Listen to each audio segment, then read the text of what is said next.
جی پوتا جان انشاءاللہ خیریت سے ہے۔ دادا جان یہ بتاؤ ہندوستان پر انگریزوں نے کیسے قبضہ کیا اور ہندوستان کو اپنا کیسے غلام بنایا؟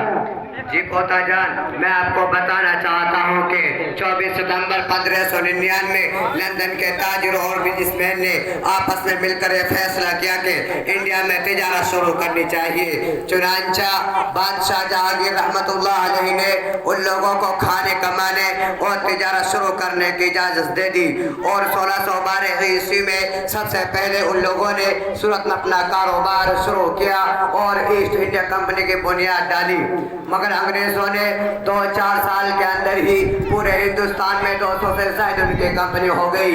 انگریزوں نے آہستہ آہستہ اپنے پاؤں پھیلانے شروع کر دیے، لیکن اورنگزیب عالمگیر رحمت اللہ علیہ کی وفات 1707 عیسوی میں ہوئی۔ اس وقت مغلیہ حکومت مضبوط ہونے کی وجہ سے انگریزوں کو باقاعدہ کامیابی نہیں مل سکی، مگر اورنگزیب عالمگیر رحمت اللہ علیہ کی وفات کے بعد مغلیہ حکومت کمزور ہو گئی تو ایسٹ انڈیا کمپنی نے اپنے بالوں پر نکالنے شروع کر دیے، جس کا پہلا واقعہ بنگال کے نواب سراج الدولہ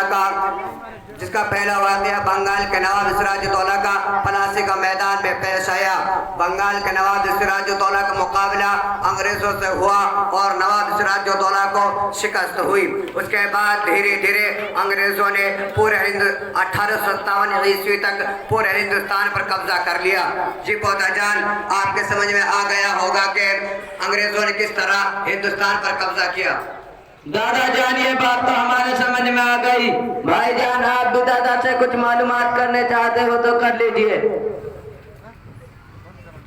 دادا جی یہ بات تو ہمارے سمجھ میں آ گئی، دادا جی ایک اور بات بتا دیجئے کہ آزادی کی لڑائی سب سے پہلے کب لڑی گئی؟ کیا جنگ آزادی 1857 عیسوی میں لڑی گئی یا اس سے پہلے بھی کوئی اور جنگ آزادی لڑی گئی ہے؟ جی پوتا جان میں آپ کو بتاتا ہوں آزادی کی لڑائی سب سے پہلے کب لڑی گئی۔ لوگ یہی بیان کرتے ہیں آزادی کی لڑائی 1857 عیسوی میں لڑی گئی، یہ بالکل غلط ہے اور جھوٹ ہے اور اتحاد کے ساتھ سراسر ناانصافی اور ظلم ہے، کیونکہ 1731 عیسوی میں جب شاہ ولی اللہ محدث دہلوی رحمت اللہ علیہ نے جب یہ محسوس کیا کہ انگریز ہندوستان پر قابض ہونا چاہتے ہیں اور ہندوستانیوں کو اپنا غلام بنانا چاہتے ہیں تو شاہ ولی اللہ محدث دہلوی رحمت اللہ علیہ نے اپنے شاگردوں کے ذہن میں بات ڈالی اور ایسی جماعت تیار کی کہ جس کی ذہن میں بات بٹھا دی کہ انگریزوں کو بھگانا ہے اور ہندوستان کو آزاد کرنا ہے۔ یہ انگریزوں کی غلامی سے چھٹکارا پانے کی پہلی بھیانک لڑائی تھی۔ اس کے بعد شاہ عبدالعزیز کے بیٹے اس کے بعد شاہ اسماعیل شہید اور شاہ احمد شہید ان کے ساتھ 372 نوجوان بالاکوٹ کے پہاڑ پر لڑتے لڑتے جان شہادت نوش فرمائے۔